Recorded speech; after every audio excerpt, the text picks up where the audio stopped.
Bienvenue à la première session d'une série que nous appelons Fondation Ferme.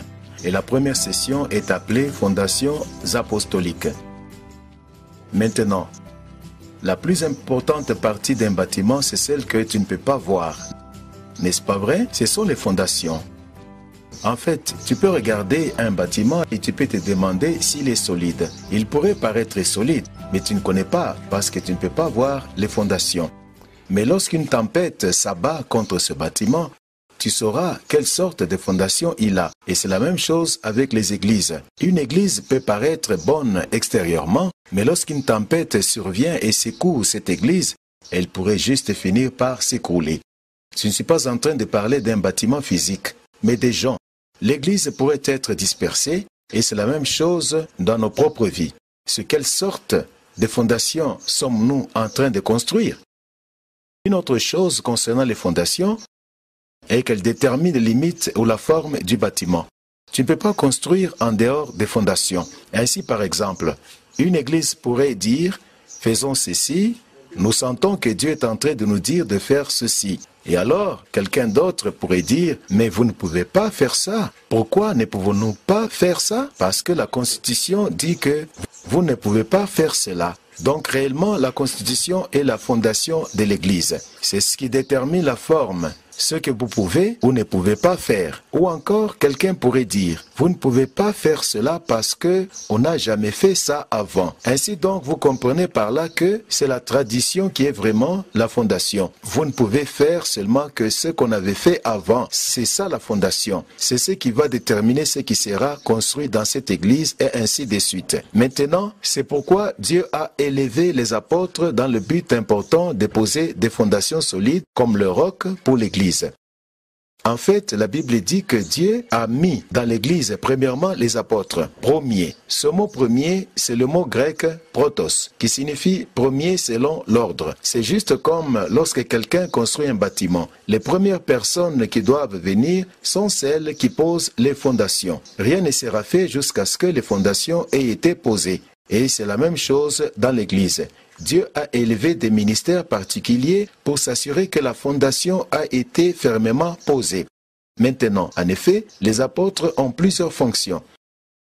Ils font plusieurs choses comme par exemple être pionniers des églises, planter les églises, nommer les leaders, équiper les gens dans l'église. Et ils ont un rôle continu d'apporter la correction, d'apporter l'édification et ainsi de suite. Mais la plus importante fonction d'un apôtre est de poser les fondations. Nous lisons dans les Écritures que l'Église a été construite sur la fondation des apôtres et des prophètes. Jésus-Christ lui-même étant la pierre principale. Et en effet, cela ne veut pas dire que nous construisons sur les apôtres, mais sur les fondations qu'ils ont posées. Et on nous dit dans ce verset quelles sont ces fondations. Elles sont Jésus lui-même. Dans 1 Corinthiens chapitre 3, le verset 11, la Bible dit « Car personne ne peut poser un autre fondement que celui qui a été posé, savoir Jésus-Christ. Il est la fondation, il est le rocher solide. » Malheureusement, quelques personnes n'ont jamais été construites sur lui. Elles ont été construites autour de l'église, elles ont été construites dans les activités religieuses, elles ont été construites sur quelques-uns des enseignements bibliques, mais n'ont jamais été enracinées et établies dans le Seigneur Jésus-Christ lui-même. En fait, Jésus avait parlé en parabole sur ce point, n'est-ce pas? Il parla à propos de la sémence qui était sémée dans des places différentes, et elle semblait germer et avoir une bonne apparence. Mais ce que les gens ne voyaient pas, c'est qu'elle n'avait pas de racines et n'était pas enracinée en Christ. C'est ça la signification là-bas. C'est l'image de quelqu'un qui n'était pas réellement enraciné en Christ. Apparemment bon, mais alors, lorsque le soleil se lève, la chaleur est là, la pression est là, tout de suite, il se contracte, sèche complètement. Et ainsi donc, les fondations sont très importantes et c'est pourquoi Jésus appela les 12 disciples et les rassembla autour de lui afin qu'ils puissent passer 3 années en train de remplir leur vie des enseignements dont il voulait qu'ils aillent poser comme fondation pour l'Église. Pensez-y, il aurait pu construire une grande église, Jésus. Il avait des foules qui venaient le voir dans les milliers et même qui sortaient dans le désert, dans les lieux arides pour l'écouter. Il aurait pu construire une méga église, mais il renvoyait toujours les foules. Pourquoi? Parce qu'il voulait être avec ses 12. Sa mission était de déverser en eux l'enseignement qui devait être les fondations de l'église. Et c'est ce que nous appelons la doctrine des apôtres. Nous voyons dans les premiers chapitres du livre des Actes que l'Église était rassemblée autour de la doctrine des apôtres. Ils étaient enseignés les mêmes choses que Jésus avait enseignées les disciples. Maintenant, nous venons donc à Paul qui était élevé comme l'apôtre des gentils. Et Paul dit ceci. Je vous déclare, frères, que l'évangile qui a été annoncé par moi n'est pas de l'homme, car je ne l'ai ni reçu ni appris d'un homme, mais par une révélation de Jésus-Christ. Et ainsi, tout comme Jésus prit les 12 et les amena à part, de même Paul était aussi pris à part par Jésus pour 3 ans, pour qu'il puisse verser en lui le même enseignement qu'il devait aller enseigner à l'Église et particulièrement, en effet, aux gentils. En fait, nous lisons qu'il est allé dire à l'église de Corinthe, « Selon la grâce de Dieu qui m'a été donnée, j'ai posé le fondement comme un sage architecte, et un autre bâtit dessus. » Il dit, alors, mais que chacun prenne garde à la manière dont il bâtit dessus, car personne ne peut poser un autre fondement que celui qui a été posé, savoir Jésus-Christ. Ainsi, il y a une image de cela dans l'Ancien Testament. Nous voyons que Dieu appela Moïse à côté. Il l'appela pour monter à la montagne et lui donna toutes les instructions concernant le tabernacle. Vous vous rappelez? Et ensuite, il l'a fait descendre de la montagne et lui dit, « Prends garde et construis toutes choses d'après le modèle que je t'ai montré. » Donc cela est l'image de ce qu'il allait faire après, et qui était d'appeler les apôtres à lui-même et leur donner le plan pour l'Église. Ce n'est pas juste une organisation, fais n'importe quoi qui marche, va et vois ce qui marche et fais de même. Non, non. Ça, c'est son église. Et elle doit être construite sur un genre de fondement correct parce que les fondements déterminent la forme et la grandeur de l'église. Et donc, il est important que ces fondations aient été posées correctement. Ainsi, ce que nous trouvons dans la vie du ministère de Paul est qu'il avait un ensemble merveilleux de vérités qu'il enseignait en profondeur et en détail dans toutes les églises où il allait. Je pense qu'il était parti à une place appelée Tros, et c'est alors qu'il prêcha pendant toute la nuit. Vous souvenez-vous de cela? Quelqu'un s'endormit durant son sermon parce qu'il prêchait pendant toute la nuit, jusqu'aux petites heures du matin. Maintenant, il y avait une raison pourquoi il avait fait cela. Et c'était parce qu'il ne pouvait rester plus longtemps et il voulait réellement que ces gens-là aient ces fondations sémées dans leur vie afin qu'ils puissent se construire sur des fondations solides comme le roc. Et vous pourriez même vous rappeler qu'il y avait quelqu'un qui s'était endormi et qui était tombé par la fenêtre près de laquelle il était assis. Se brisa le cou, semblait-il, et Paul le ressuscita des morts. Et savez-vous ce qu'il fit après cela? Il dit, ok, que tout le monde rentre à l'intérieur, on n'a pas encore fini. Ce sont des choses très importantes que je partage avec vous. Nous serions probablement tout excités à propos du fait que quelqu'un ait été ressuscité des morts. Et nous aurions pu prendre nos téléphones pour informer tout le monde et propager la nouvelle partout. Mais Paul était très concentré sur son assurance que ce chrétien avait une fondation solide comme le roc. Et c'est pourquoi il prêcha toute la nuit jusqu'à la levée du jour et ensuite il devait continuer son voyage. Donc, c'est à ce point-là que les fondations sont importantes. Maintenant, Paul dit ceci lorsqu'il était en train d'écrire aux Romains.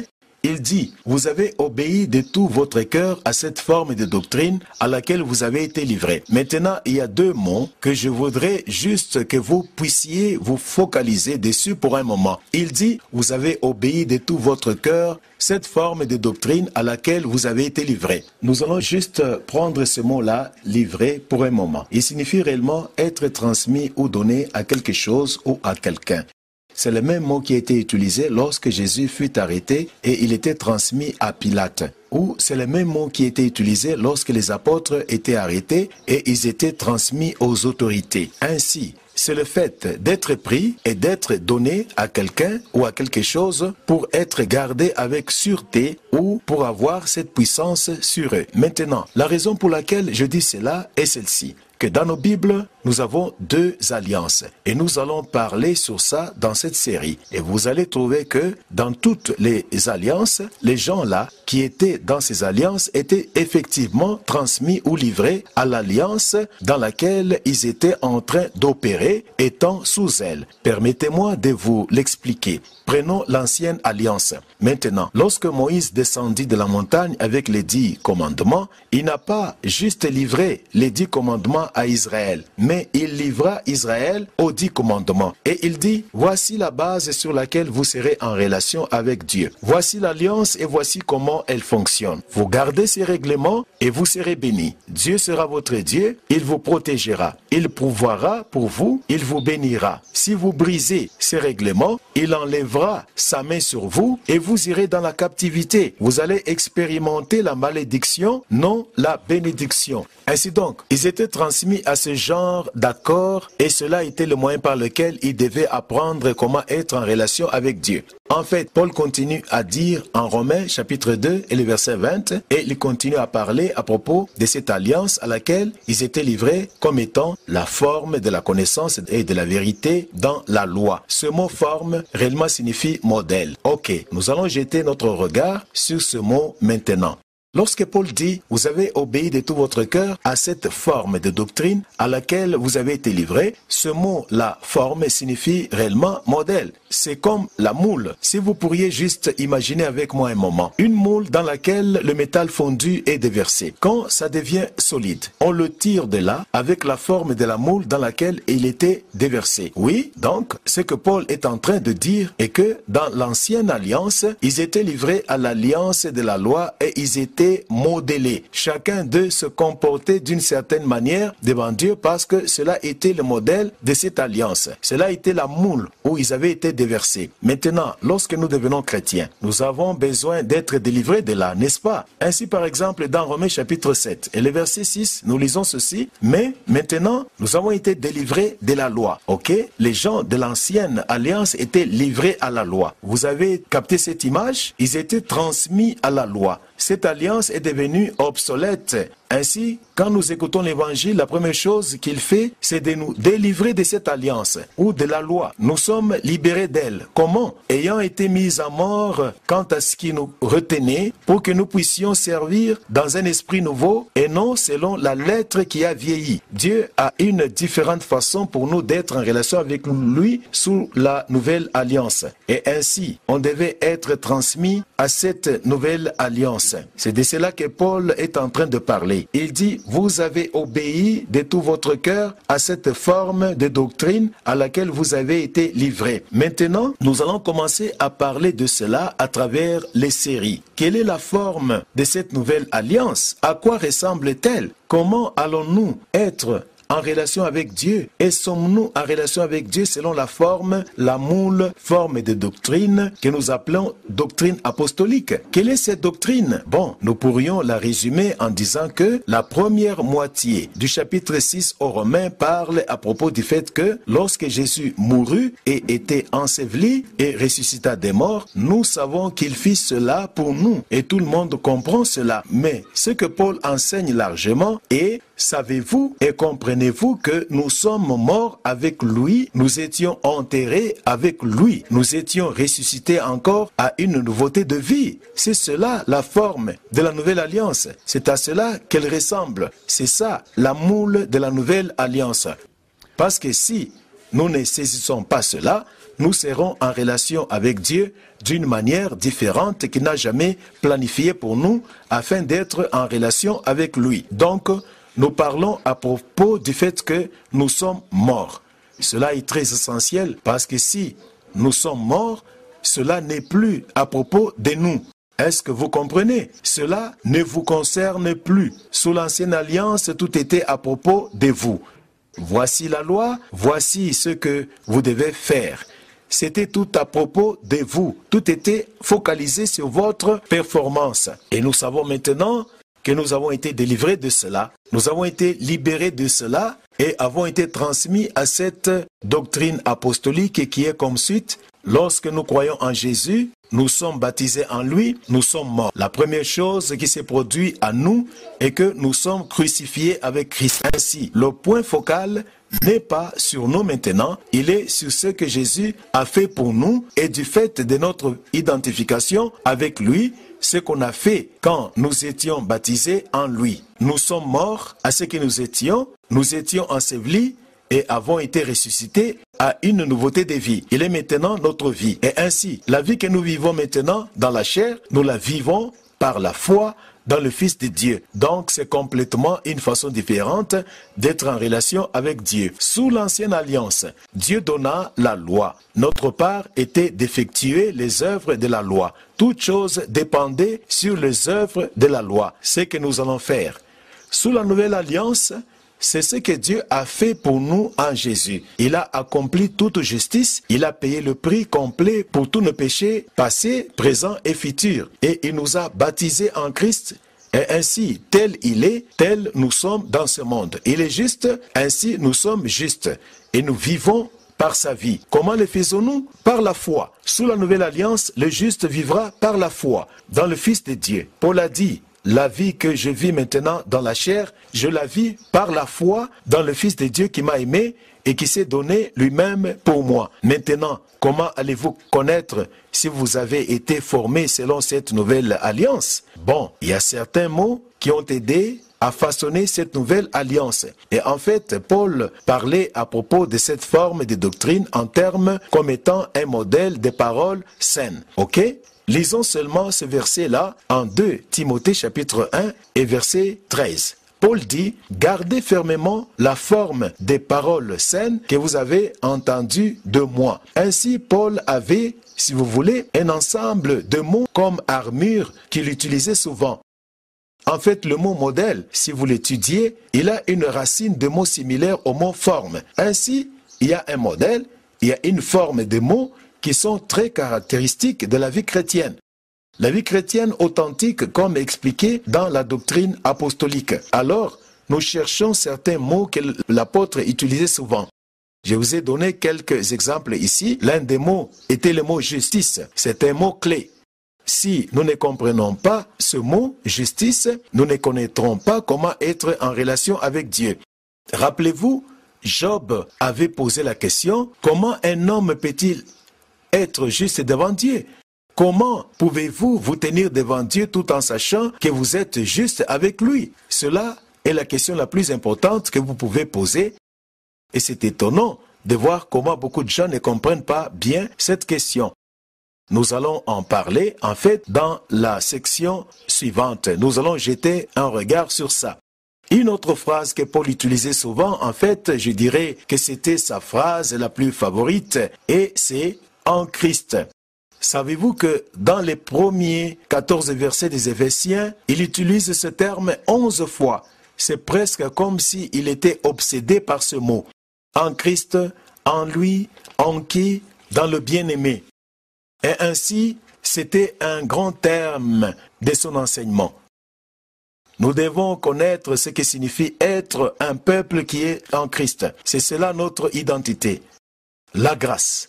La nouvelle alliance est une alliance de la grâce. Sous l'ancienne alliance, lorsque les gens se saluaient, ils disaient « Shalom », la paix.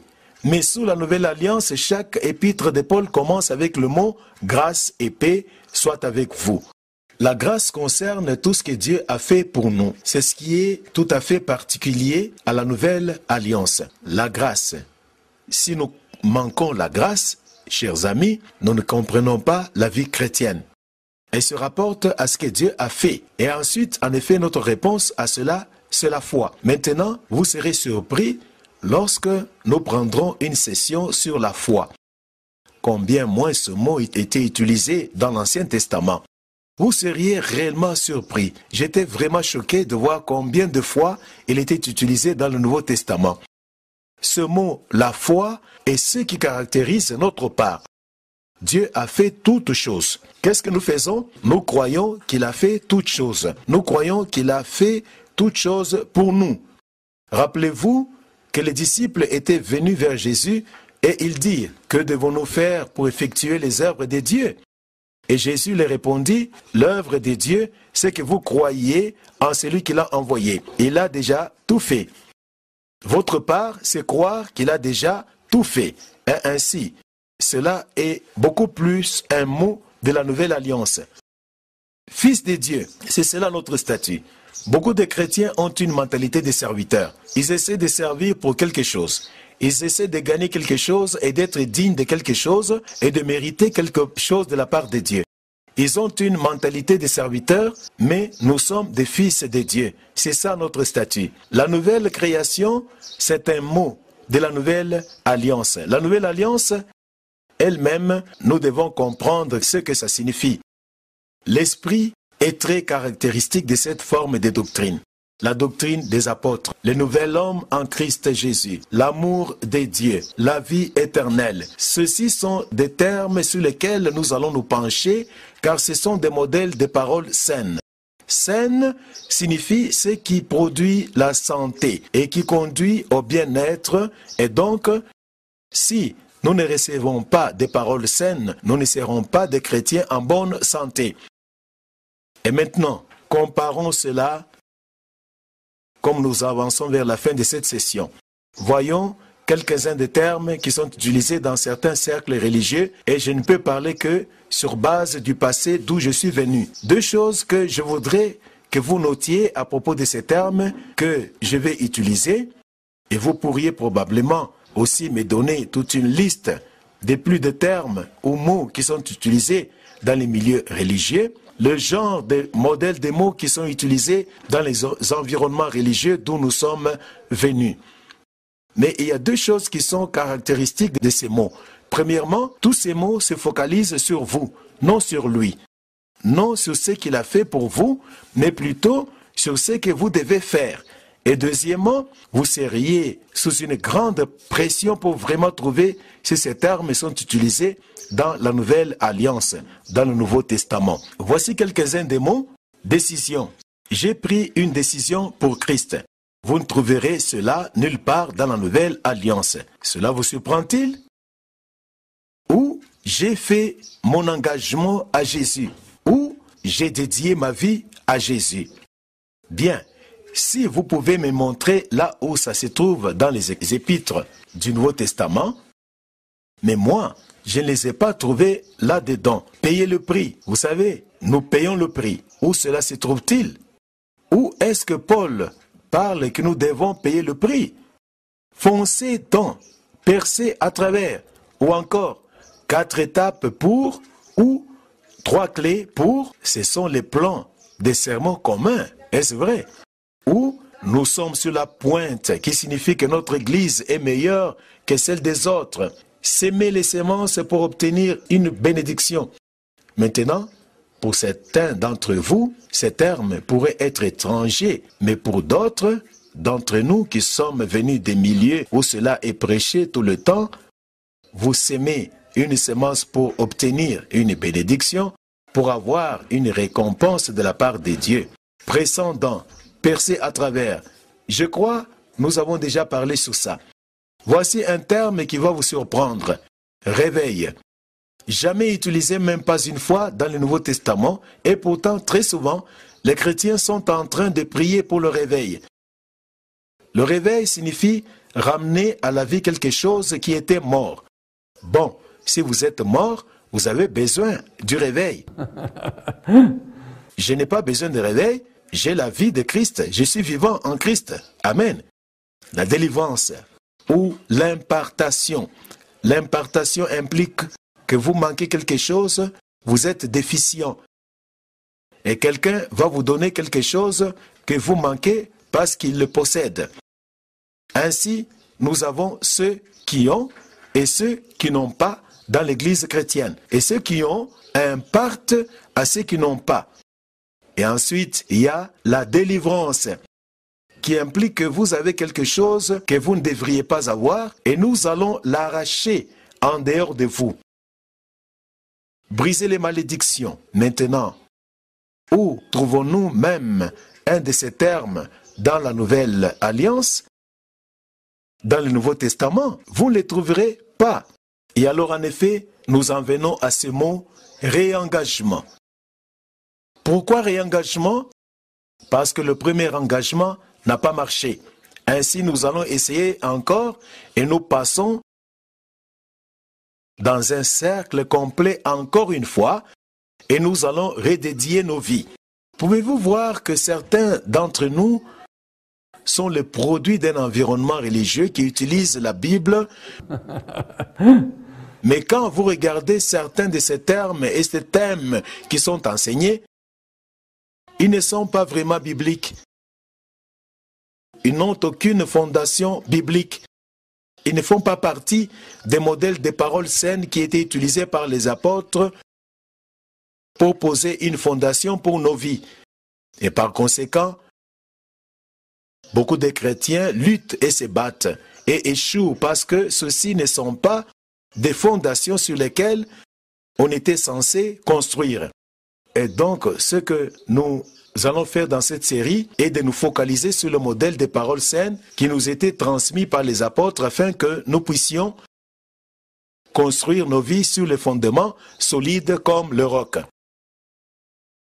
Maintenant, quand nous regardons au Nouveau Testament, nous voyons que Paul avait une stratégie spécifique pour construire l'Église.